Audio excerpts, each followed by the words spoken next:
To With Gerry. Tonight, my guest is Matt Turner, who's a harm reduction coordinator for the Gilbert Centre. We're talking about the opioid crisis here at Barrie. Over 30 some odd deaths in 2017, 2018, right here in the downtown area. There's a big pushback in some circles among businessmen, some MPs, and others. Naloxone kits are available, like in this location right downtown, Dunlop and near Mary Street. We want to talk about it. We want to talk about what exactly is opioid and why is there a crisis right here in Barrie over the last couple of years, and in particular in the last couple of months. Good evening again, and my guest is Matt Turner from the Gilbert Centre for Social and Support Services. And just before we went on air, I said, I'm sure you were on just recently. He said, no, last year. Last year you were on, and we were talking about so many things. What's new at the Gilbert Centre? What's happening?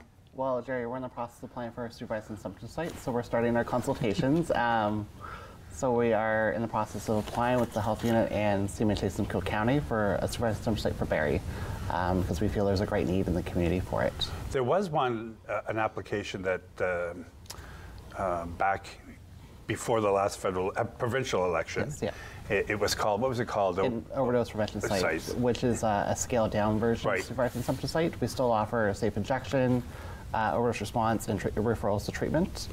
But this is more of a scaled up and more formalized program. Right. And then, of course, the election came and everything got, everything got put on the shelf and then tossed. Yes.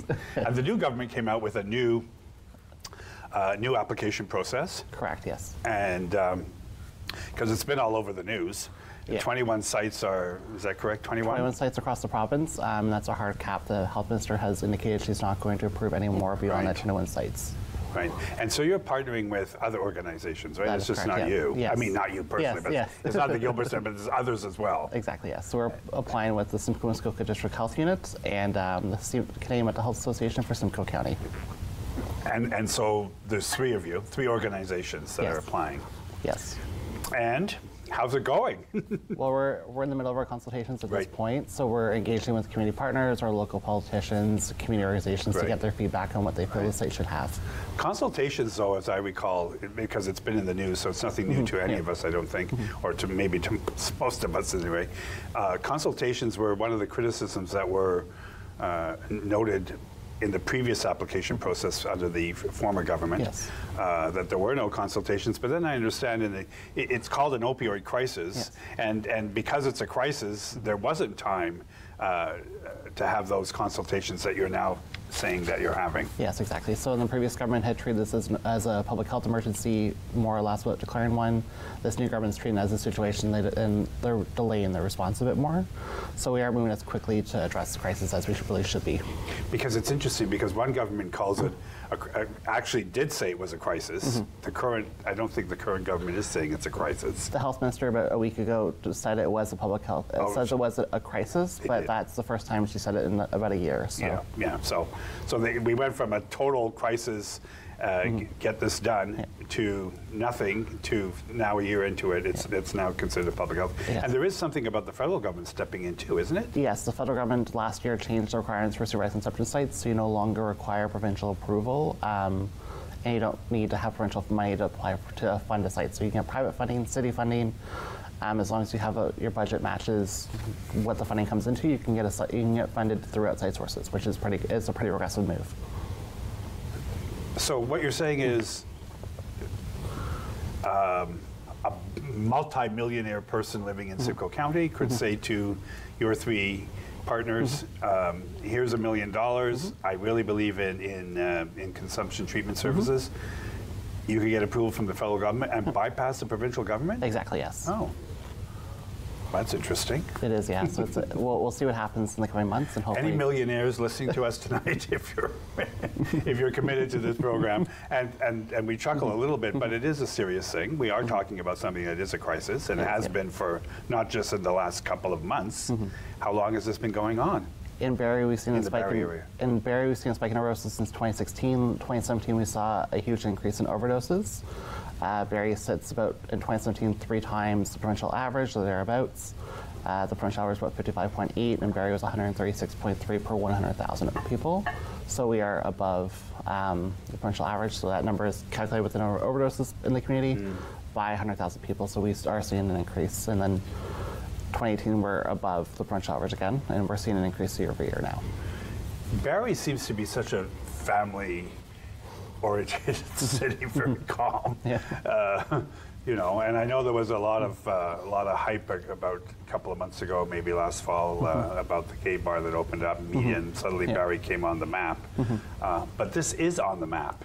Definitely on the map in terms of opioid crisis in Ontario, and not just in Ontario, across Canada. BC is high as well. I don't know all the stats. You're the expert here, not me. But people are actually dying. That's a true statement? Yes. In Barrie, in the downtown core particularly? Particularly, yes. So we've seen in 2017, 35 deaths. 2016, there were 24 deaths, so we have a 50% increase. Preliminary numbers for 2018 show we are at 35 deaths, and that's only the first 6 months of the year. So we will be above 2017 numbers and well above 2016 Do we have numbers. 2018 data yet about opioid deaths in Simcoe? We have some in Barrie, I mean? Yeah, we have some preliminary data. We're seeing 35 deaths from January to June of 2018. So in a 6-month period? Yes, in a 6-month period, we're seeing this almost the same amount that we had in 2017. So within 6 months of 2018, we had the same number as the whole 12 months of 2017? Yes, yes. What exactly, so maybe some, you know, you hear opioid, and people, what is it? But opioids can be in somebody's medicine cabinet in their own home, Exactly, right? yes. It's not like it's somehow some secret drug that's on the streets that you get in the laneways of Barrie or in the back alleys. So what exactly, like, give me some examples of what an opioid might be. So it's commonly described as morphine, codeine, oxycodone. All of those are drugs or medication that we prescribe for folks. And then folks will take on the street as well to deal with their pain or deal with trauma, deal with mental health. So we all more or less use opiates, just there's different degrees of opiates, different strains of them, different quality of them. So is an opioid, is that like for pain, basically? Or is not, it's not like I'm thinking of Paxil or Remeron for depression or anxiety or something like that. But it's Valium for anxiety. This is opioid then is specific to pain-related medication of some sort? Back, headache, migraines? Not so much back and headaches, not so much headaches and migraines, but more like chronic pain. So you've broken your leg, you're in severe pain. Okay. You're in post-surgery recovery with severe pain. We'll give you some morphine, or we'll give you fentanyl or other stuff like that. So I had my tooth pulled out a couple of years ago, and I was given Percocet, which I understand is it's an opiate. Yes. An opiate. And then I didn't use them. I didn't want them, so I phoned the dentist to search it. I said, I don't want these really, I don't need them. And so I brought them back to the pharmacy, got rid of them. Then somebody said, oh, you should have kept them. You can get $10 a pill, a Percocet pill on the black market. Yeah, right. Really? So I understand then, so I'm taking, what do you call it? What's the medication? It's not Percocet, but oxycodone, morphine. Yeah. Morphine. Yeah. So I'm taking that for chronic pain, and then I run out of it, and then the doctor won't give me more, but I want more. Then I would go and search out alternate ways of getting the same kind of relief. So you'll turn to the street market, and that street market might not have the same quality of drug. It might be tainted with other stuff like fentanyl or other things as well. So why would they put fentanyl into a drug is it to make it more potent? To an extent, yeah. So some folks will take fentanyl because it's a more stronger high. Other times fentanyl... more effective? It's a more powerful high. So fentanyl is about 150 times more powerful than morphine. Okay. But fentanyl is also, it's a smaller dose, so you can ship it in smaller amounts to get the same quality as you would for a larger dose of heroin, for example. So we're seeing that added, adulterating more drugs because it's easier to ship into the country. So I'm always curious, because you hear this. So people would search it out. Like, how do you search it out? I mean, don't give away any trade secrets, but I mean, you just walk downtown Barrie and look, or ask, or you go to some bar and you say, I'm looking for something, or how do, because it's not, when we think, my own understanding is when we think of injection drug use, we always think of, I don't know what we always think of, but we don't think necessarily of somebody in a business suit driving a 2019 Lexus looking for drugs, but there could be as well. There could be, yes. So someone might be using cocaine, for example. We know a lot of business folk tend to use cocaine as well. So they can get cocaine from a dealer, and then their dealer says, oh, why don't you try this other drug out? So that could happen as well. So folks have different sources of accessing drugs. It might not be a guy on a street corner with a trench coat selling you drugs. That isn't as common as we think it is. So yeah. So you ask around. Yeah, or you know someone who's giving you drugs. You've gone to a party. Your friend gives you some, and that's how some folks come on to drugs. So, and so they become dependent on it in as much as, like nicotine, like alcohol, yeah. It becomes a dependency. Exactly. They have to have it. Yes. So fentanyl. Do they inject that into some? Is it pill form or is it powder? It's powder form. So they'll get when they go to the health unit or another needle exchange, they'll get a cooker and then they'll put the drugs into the cooker and liquefy them and inject them. They can also snort it. They can also smoke it as well. So. But the drug dealer would do that. You wouldn't buy one powder and get fentanyl and mix it yourself. It's done for you. No, it's typically pre-mixed or it's accidentally mixed. So when the dealer is weighing the drug, they might have weighed cocaine before and then had just weighed fentanyl, or vice versa. So right. The dealer doesn't necessarily clean their scales, and that's where some people are getting fentanyl from. But other folks are asking for what they call purple heroin, which is fentanyl mixed into the drug. So right. So you're buying a drug on the street that you really don't know how much of anything that's in it. It could be like. So you could overdose because there's too much fentanyl in it, or you've just taken too much, or. Not so much. It's like you hear there's bad batches and. Yeah. So fentanyl. Tell me about that. So fentanyl is a stronger drug, so you don't need a lot of it. So you need a couple grains of fentanyl to overdose on it. So it's a more potent drug that way. When we think about bad batches, people are getting stuff added into the drug that will make them sick. So we had a bout of blood poisoning last summer because people are adding stuff into the drug to make it weigh more. Like so they get more money for it, or? Yeah. So the drugs are sold off weight. So you're not going to put a lot of drugs into it. You're going to put other shit into it as well to make it weigh more. Okay. So it's by ounce, like yes. so many ounces. Yeah. So that's what you're buying. Yes, you're buying it by weight. You might get some fentanyl in it intentionally. You might not. You might get baby powder mixed into it. You might get other things added to it that's added for weight. What's around. So if someone's buying a drug, do they actually really? Can they tell? You can't tell by looking at it. You can't tell by smelling it. You have to get a drug checking kit. Or just using it, and that's kind of how most folks know is. Right. They've used but I'm thinking more, Matt, of the weight.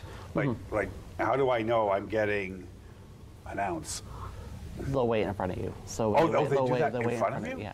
So really? Here's what you're getting, and off you go. But you don't know what's in it. So.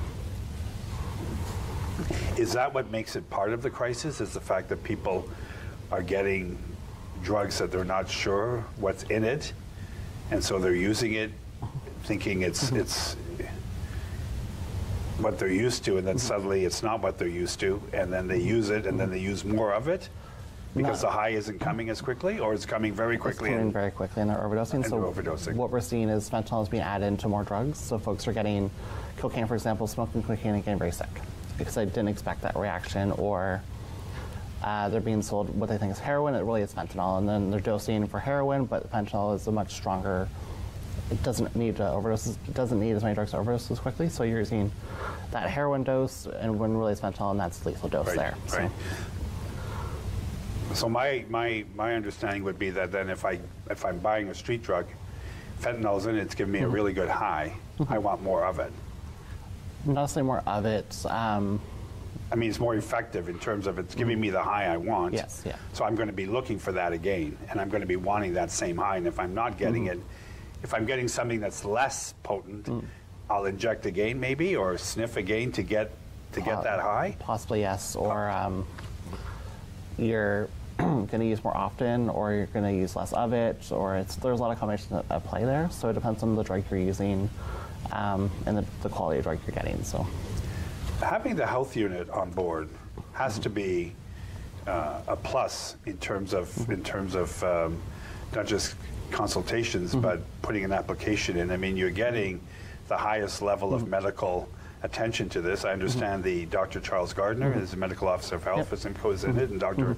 Lisa Simon, who is an associate medical officer of health. They're behind this as well.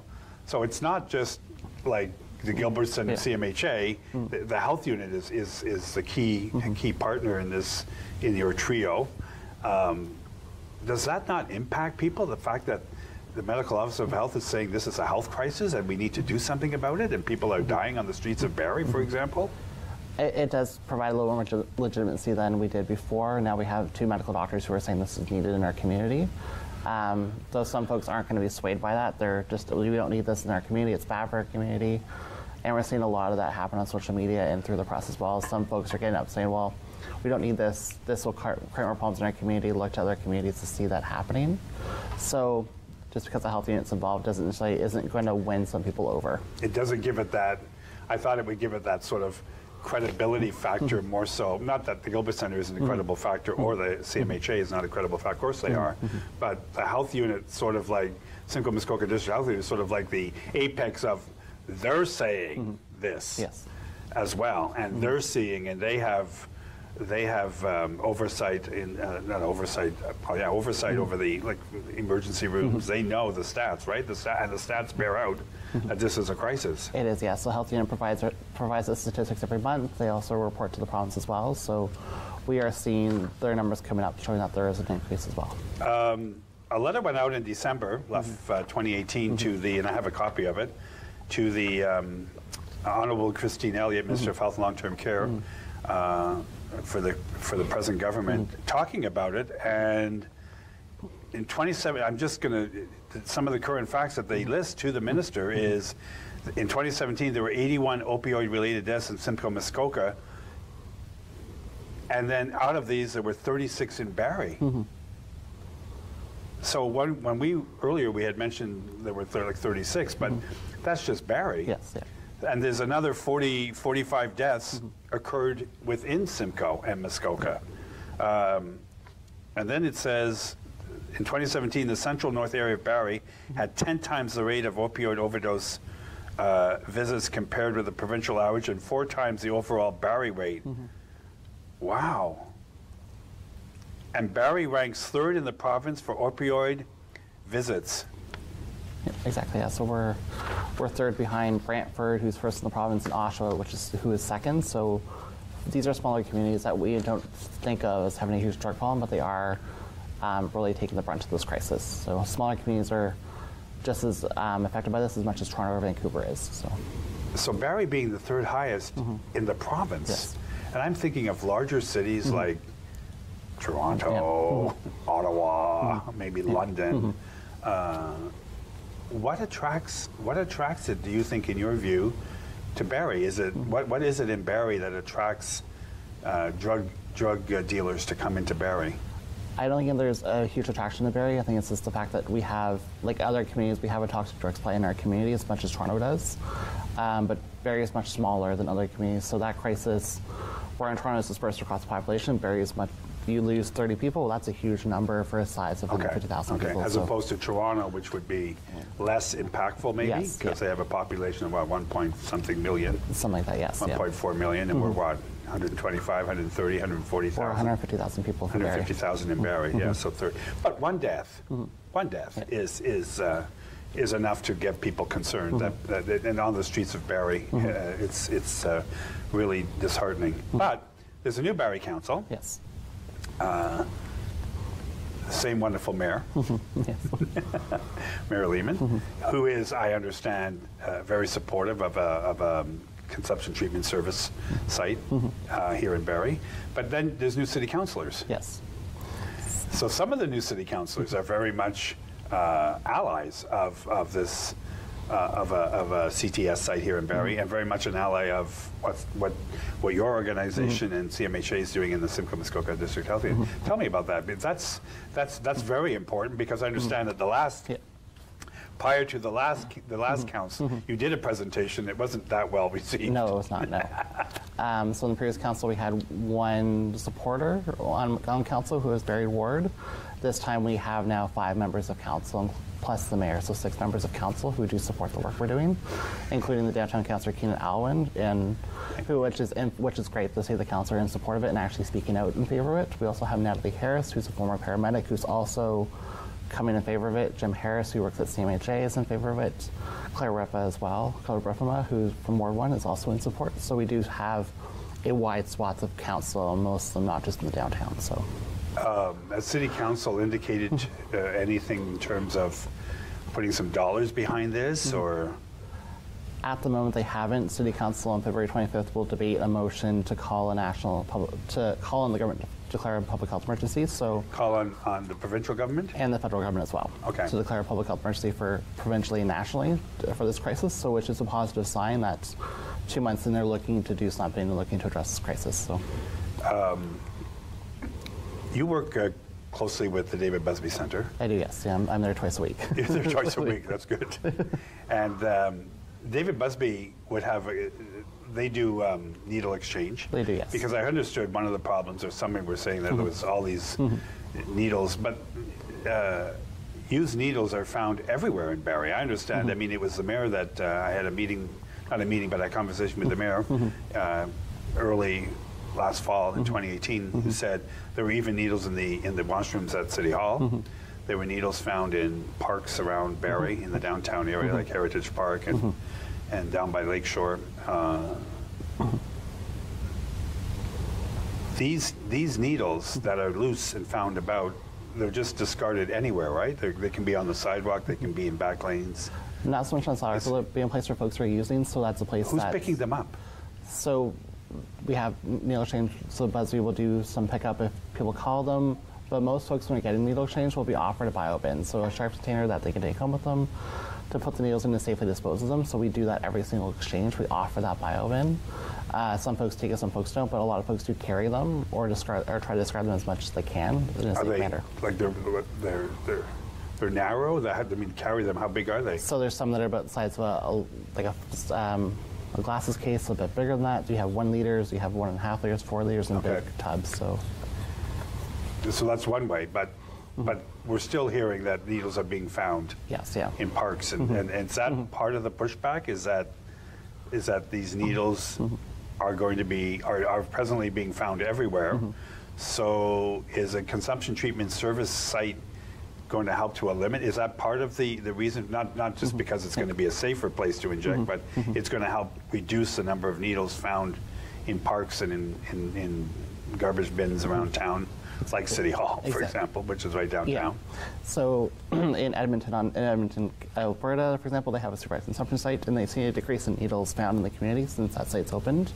Toronto's also indicate the same thing around sites around Parkdale, South Riverdale, have all shown that needles decrease in location to the sites. So we do see a reduction in found needles around the community because folks can go to a place and use safely and dispose their needles right at that location instead of having to carry them around or leave them where they were. So. You've done studies elsewhere. Yes. I understand that you've been to sites in Toronto and you're planning on doing some site visits in the not too distant future with the health unit and CMHA. Yeah. What's the purpose of doing these site visits? It's just to talk to the folks there and get some kind of like a fact-finding information in the hopes that Barrie does get a CTS site here, and so that you have some background knowledge, or? Yes, we also talk to the community to see what's worked, see how they've dealt with community pushback, talk to them how they dealt with their consultations, what programs they've implemented to be successful, how they engage stakeholders, and to see how to set up the site in a way that makes it more attractive to folks to use there. So is there already in existence a typical consumption treatment service site? I don't know if that's what you call it, but is there a plan that's uniform throughout Canada or throughout Ontario? Like, if Toronto has one, you would replicate that model here, or similar to it, or what does it look like? So typically, someone will come in, they'll do a quick intake with a worker, say what they're here for, how any health issues they have. They'll be directed to a booth where they'll be given a needle, a cooker, some water, a tourniquet, and alcohol swabs. And they'll do it. The user will do it all themselves. Yes, yeah. They're just given. They're given this to the what do you call paraphernalia or the kit? The supplies, yeah. Okay. Yeah. Okay. The supplies, yeah. So they're given supplies. They'll dispose their supplies on site, and then they'll go to a place to, just to hang out for a bit while they go through the effects of the drugs they're using. They'll talk to staff on site, see what's in the air in the community, so like housing support, terror work support, any medical care they need, and then off they go. And over time, we build rapport with them, and eventually some folks might want to come off drugs, some folks might not, but we do build that engagement. It's another form of engagement for folks as well. How long would it be then someone comes through your door, not your door, but into this site, from the time they come in to the time they leave? What's that time period? Is it like half an hour, or can it be less time than that? It could be anywhere from 15 to 30 minutes, so around that time. Not a huge length of time, but usually about a half hour at the most. So they inject, or they can snort it. They can snort it and inject it. Or they can also eat it too. They can also consume it orally. Okay, so those are the three things they can do. Yes, yeah. And when they're coming in, this intake thing, there's no names given. It's all anonymous, isn't it? They don't give their names or anything, or do they have to? They give their names initially, and then they get a unique identifier number. So it might be like their initials plus a number, for example, and they'll provide that. Like to a card, or do they have to do that every time they come? They just show their number, and then off they go in. So it provides a bit more anonymity that way, but the staff know who they are. So once they do it once, and they come a second time, they're sort of known. Yeah. Yeah. And so they snort or chew, and then they wait. Who decides when they can leave the participant? The participant will decide when they're ready to go. Okay. If they overdose, of course, staff are going to respond to it and deal with it. Try to deal with it on site as much as we can. Yeah. But it's up to the individual participant to decide if they want to. Because you brought some naloxone kits. Yes, no, we don't. Yes, Don't show it yet. Stay tuned. After the break, we'll be back and we'll talk about that. Don't show it now. So there's nurses in this site as there well? Yes. There's nurses? Nurses, social workers, people with experience, harm reduction workers like myself. You'll be there? Yes. And what about security? Because I heard, there's security, there's write-ups in the papers about Calgary and the higher crime rate where where these sites occur. So I would imagine there's no police presence because you don't want, the Barrie police would be on board, but you don't want police officers standing at the door, I don't think. Exactly, yeah. So police are allowed to enter the site if they need to come in, but typically they'll provide a bit of they won't patrol around the site as much as they can, but they will. Because that could be a deterrent, right? It could be a deterrent, yeah. So Calgary saw an increase in crime around their site. Red Deer, Alberta, which is another city but same size as Barrie, saw no increase in crime around their sites. So it really is location specific. Calgary's unique in the sense they're seeing a lot more crystal meth than they're seeing opiates. And crystal meth is a far different drug than what we are seeing here. So. And it has to be within a kilometer of the downtown area, because folks have to be able to walk there. Exactly. Not necessarily drive or use a bus. Yeah. But if somebody comes with a car, isn't that like, if they come with a car and there's parking, they're injecting and then they're getting back in their car? Most folks tend not to drive. They're usually, where they're using is that 1 kilometer area. So we will put the site 1 kilometer where we see open drug use, which in various cases downtown. We'll come back after break with Matt Turner from the Gilbert Centre.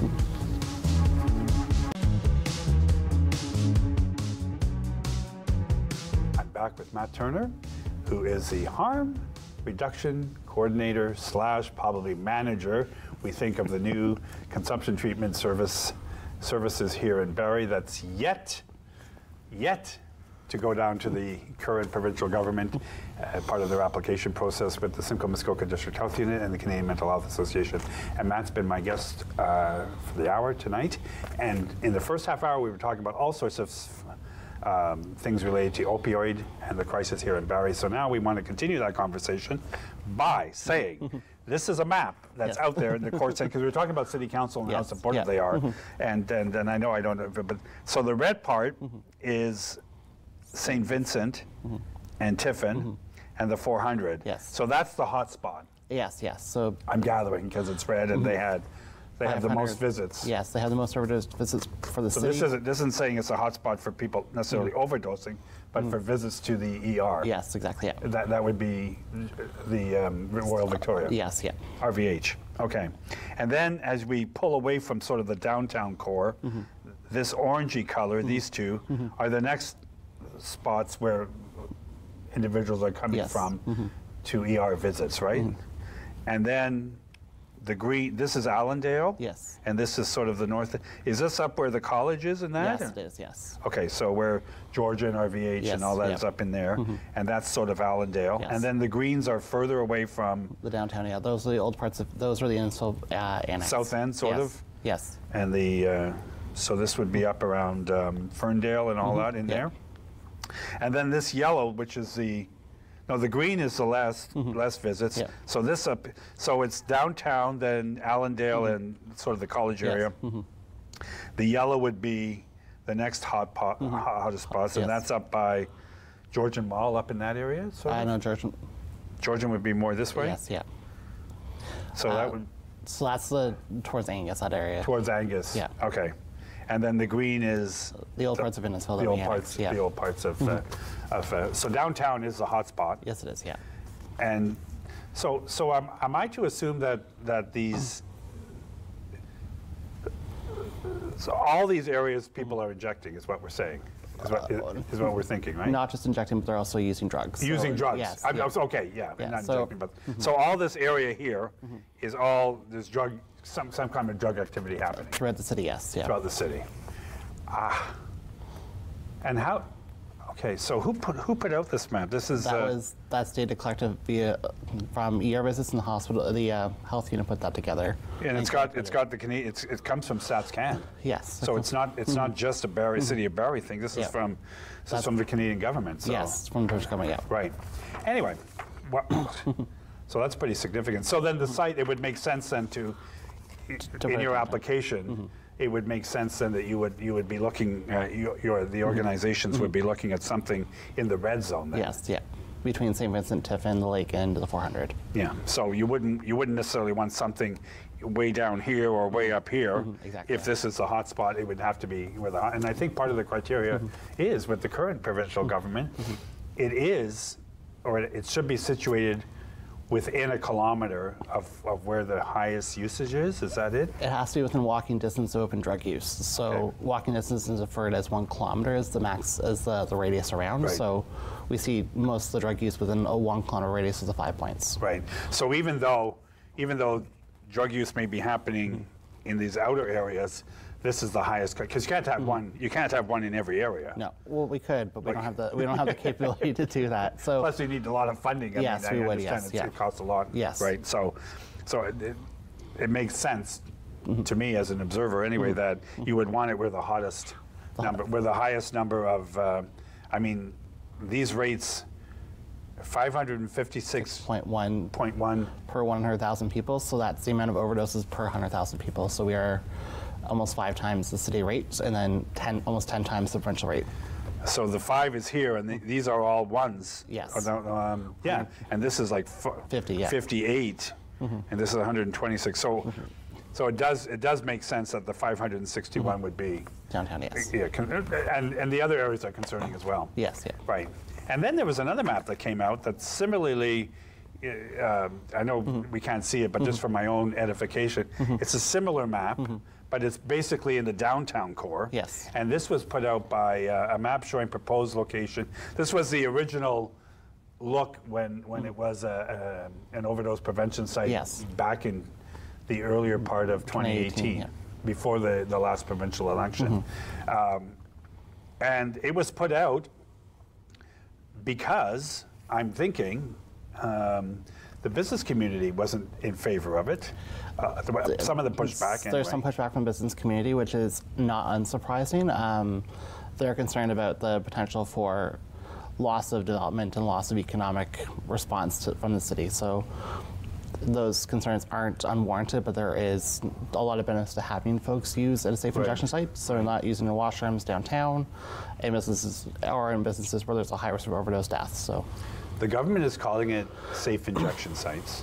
The federal government is, yes. The federal government, yes. I mean. So that's one term. The federal. It's no wonder we're all confused.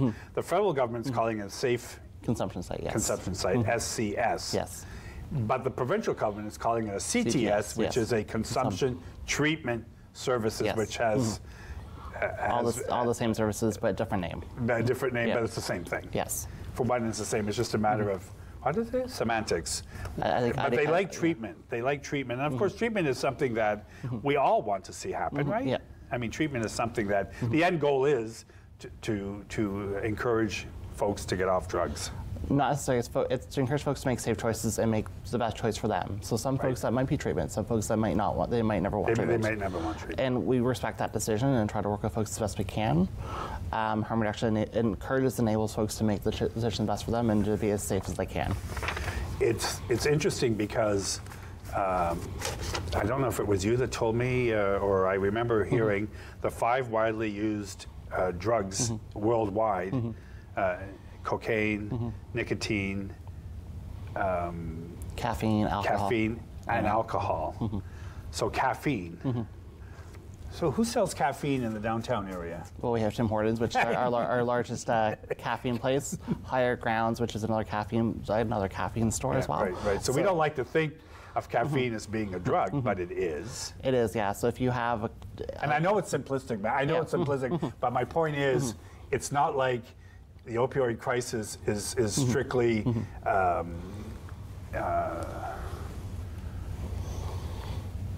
it's not strictly like cocaine, it's not strictly fentanyl.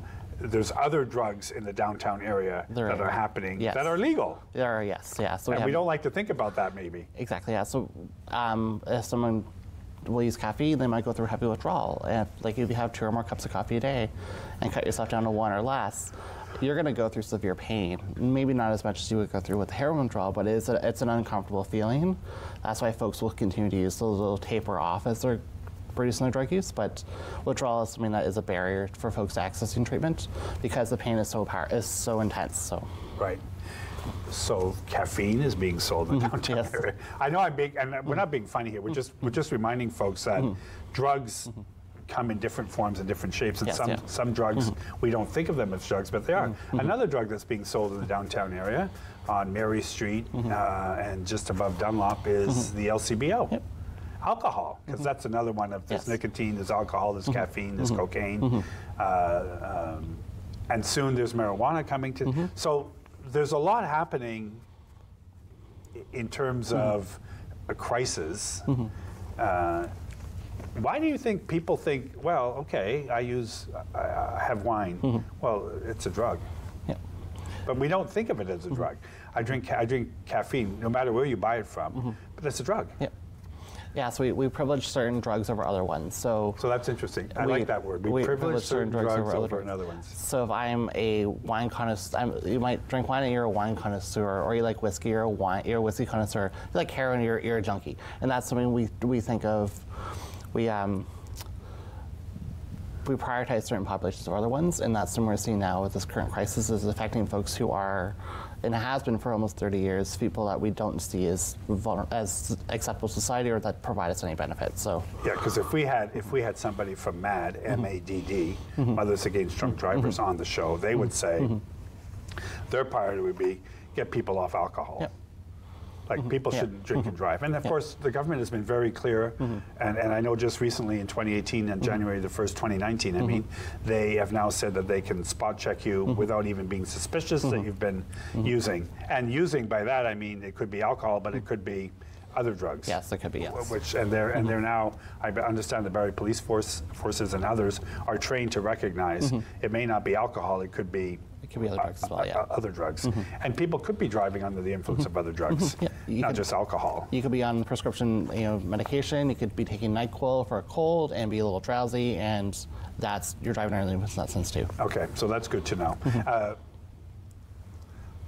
So I like that thought that you just mentioned about privilege, because alcohol is something that we just take, not everybody, but a lot of us have alcohol consumption during the course of the week. And that's very acceptable. Yes, because I'm using it, you're using it, everybody's using it. Where I'm not injecting into my veins, but I'm injecting into my down my mouth. Yeah.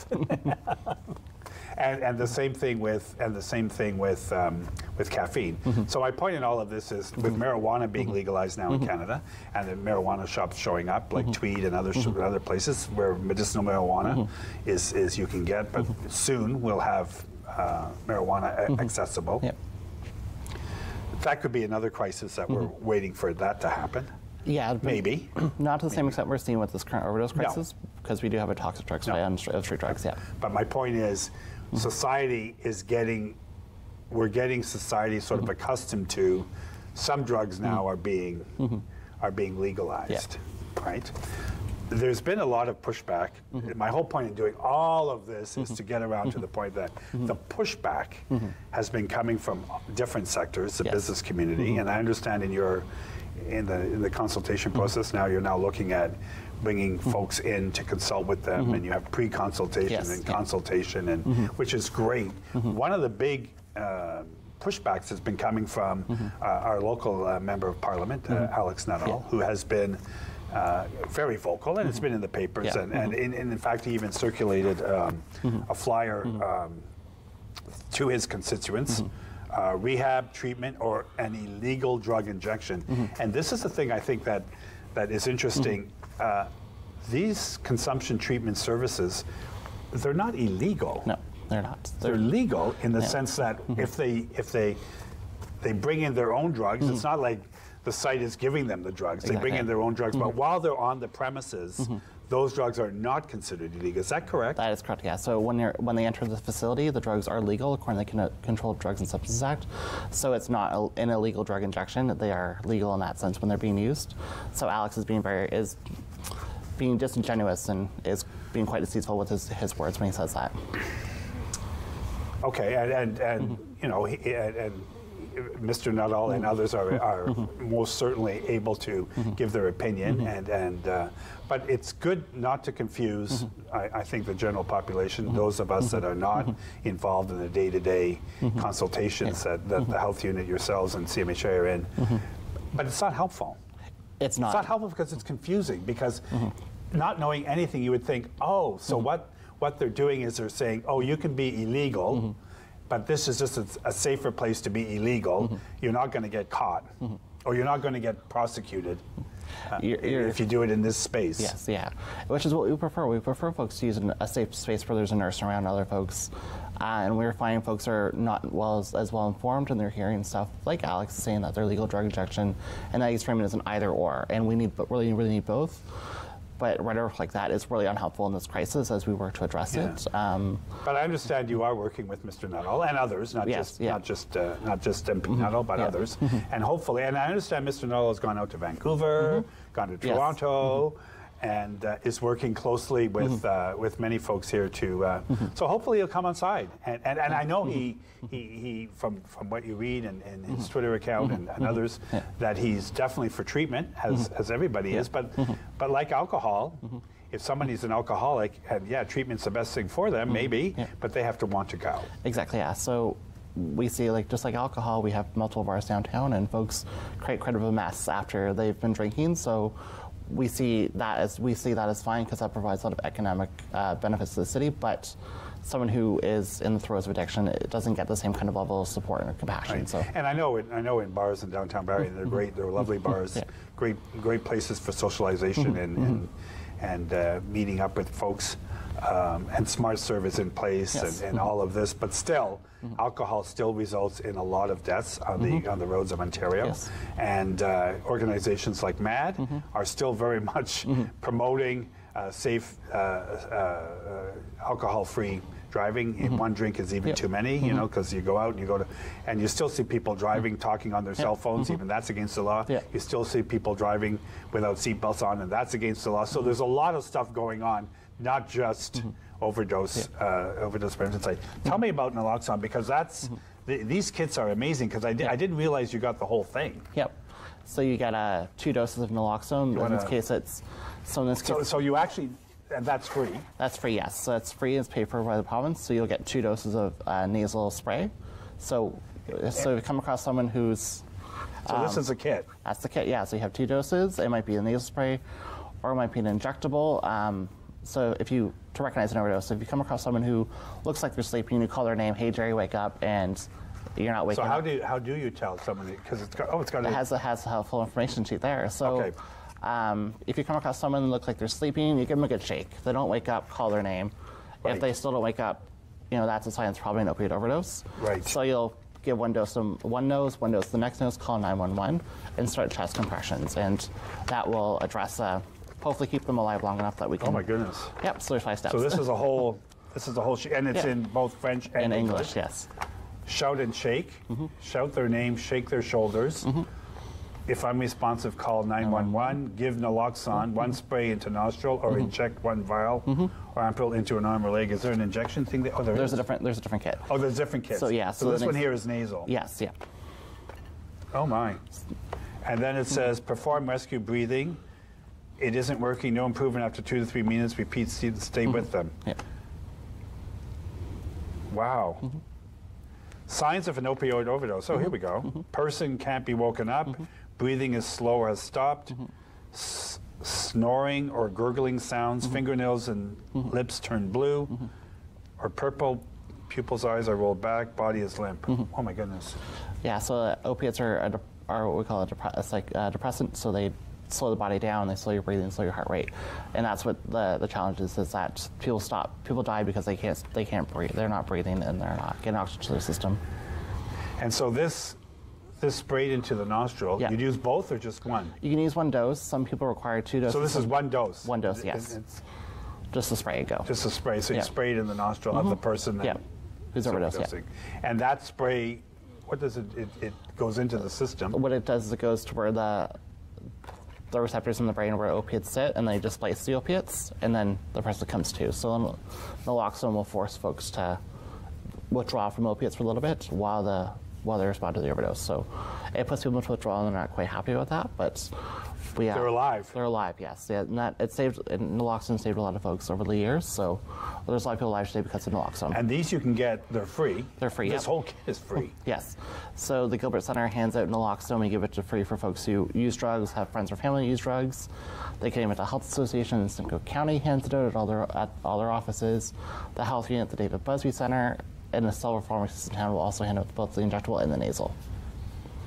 So, in your view, do a lot of injection drug users have naloxone kits on them? Almost everyone does, yeah. Really, yeah? Or all their friends will carry it as well. So they're aware? They're aware of it, yes. And and people who use injection drugs are often the first ones to respond, and often usually the only first responders in this situation. So we trust everyone to they all know how to take care of themselves, and they do a good job of looking out for each other. So it's pretty good. So do they bring? So if they use both of these, and the kid, do they throw it out, or they bring this back to the health unit or wherever they got it and just get it replenished, or they just get a whole new one? They can do both. So they can come back and say, I'm out of naloxone, can I get some more? And they'll get 2 doses, or they'll just get entire. But they don't have to carry the whole kit. They could just carry one of these. They could, yeah. Okay, so wow. I understand you do train people. Yes, I do. To have these. Is the training intense? Like is it 5 hours, 3 hours? The training takes about 5 minutes. 5 minutes. It shows how to respond to an overdose. Here's how to use it, and off they go. It's a very quick training.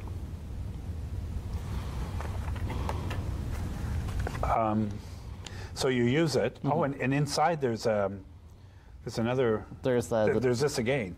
No, that's the drug histogram. Yeah. So like any medication that prescribed, there has to be information on it. That's what the little sheet is inside. It tells what it is. Yeah. It tells what it is. And is it effective in all cases, do you think, or? It is, yeah. So anytime someone's taking an opiate, so that whether it be morphine, oxycodone, heroin, fentanyl, it will work. It might take more than 2 doses, and we're seeing often between 3 to 4 doses for most cases to respond to an overdose because the drugs are so toxic. So you have this in the house, for example? Yes, yeah. It's in the house because you might need it in the house for legitimate reasons or not legitimate reasons. I mean, I'm not saying not legitimate, but I'm just saying you're injecting in your apartment or your house or whatever, and then, but it's sitting around, and 5-year-old, 10-year-old comes along, or somebody else comes along who's not doesn't have any drugs in them at all, and picks this up and sniffs it, is there a what would happen? It won't affect you at all. It's just, it goes in. If there's no opiates in your system, it doesn't work. There's no. So you have to have an opioid for it to work. Yeah. For it to work. Yeah. So sniffing it, if I sniff this right now, wouldn't do anything. No. No high, no nothing. No. So on so you have to. It only reacts if there's opioids in the body. Yes. Yeah. Still, you wouldn't want it hanging around, but No. But and when you spray it, you spray it. Does it use the whole thing? Yes. Yeah. That's one dose of naloxone. Okay, so it's not you spray it and then you spray it again. No. That's why there's two. Yes. Yeah. Okay. So it's dose 1, dose 2. So without opioids in your body, this is It's useless. It's useless. Well, that's good to know. So it's not dangerous. It's helpful for those who have an opioid. If you don't, it's irrelevant. Yeah. I mean, it has no purpose. Yeah. And these kits are put out by who makes them? So they're made by a drug manufacturer. Like, I mean, it has an expiry date on Yes. it. Yeah. So this expires in September of 2019. Yeah. But naloxone can be effective past the expiry date, just it might not be as effective. Okay, so it has to have an expiry date. Yes, yeah. Like anything that we sell, Right, okay. it has to have an expiry date on it. Okay, this has emergency treatment of a known or suspected opioid overdose for use in the nose only. So you couldn't put it in your mouth. No. Right. And somebody that is overdosing obviously can't do that itself. I mean, they wouldn't think, I think I'm overdosing. I better get some naloxone and sniff. It has to be somebody else that does it for Exactly, them. yeah. Because they're not. You wouldn't be capable of doing it. Wow. And I see it. Yeah. Yeah. Because you do see them around town. And in fact, the introduction to the show. We shot downtown and we saw the pharmacy and had naloxone kits right there. So they're free. Yes, and that's good to know. That's good to know. Who should have these in their houses? I mean, is it something that the average household should have if in the average household there is opioids being used? So if someone you know or one of your friends or family uses opiates, it's good to have. If you are an opiate user yourself, it's good to have on you as well. But for the most part, most folks don't need the naloxone kit. So it really is only for folks who really are using drugs or have friends or family that use drugs. Right. So the average person who was given some kind of a narcotic for pain or for whatever, you have a hip operation, you don't really need naloxone if supposedly you're taking the medication as prescribed. Yeah, if you're taking the medication prescribed, you don't really need naloxone because it's a safe dose. But if you're buying drugs off the street, it's good to have naloxone just in case. But for the most part, most folks don't need it.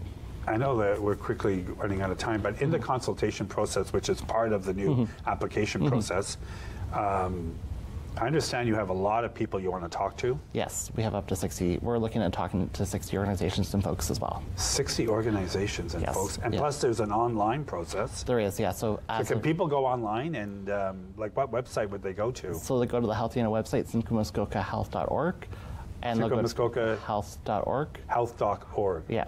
And not Simcoe-Muskoka District Health Unit. No, simcoe-muskoka-health.org. Simcoe-Muskoka-Health.org.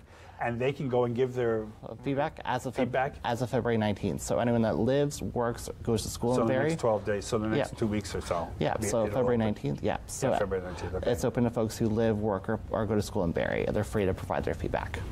So that's an interesting, and this is all collected by who? It's collected by the Health Unit. So at the end of our consultation period, the Health Unit will collect all the data that we've put together, that we've received, and provide a report that will be open to the public. Because the government wants, in the application process, that consultations have been done. Yes. And I'm imagining now they would want consultations being spread over a wider population than just the downtown areas. They want people to... They want to be able for folks to share their feedback, particularly looking for folks who are against the site to provide their feedback, but we are looking for anyone who's in favor or against the site to provide their feedback, and this is an opportunity to tell us what they feel is going to work, what they feel won't work, where they want the location to be, but we are looking at downtown as the location. One of the great activists in Toronto, Zoe Dodd. I heard her speak at a last year at some point at a conference I was at. They were there. Yeah. they were very instrumental in bringing, what was the site downtown Toronto? There's the Moss Park Overdose Prevention site. Moss Park, yeah. So that tent, a bunch of activists got together and put a tent together in August of 2017 in the park in Toronto. From there, we got the overdose prevention sites approved by the province in December that year. So activists have really been at the forefront of this crisis and maybe you should more. get her up to Barrie to speak to City Council about. Perhaps, yeah. About well, because she has that experience from Toronto. Yeah.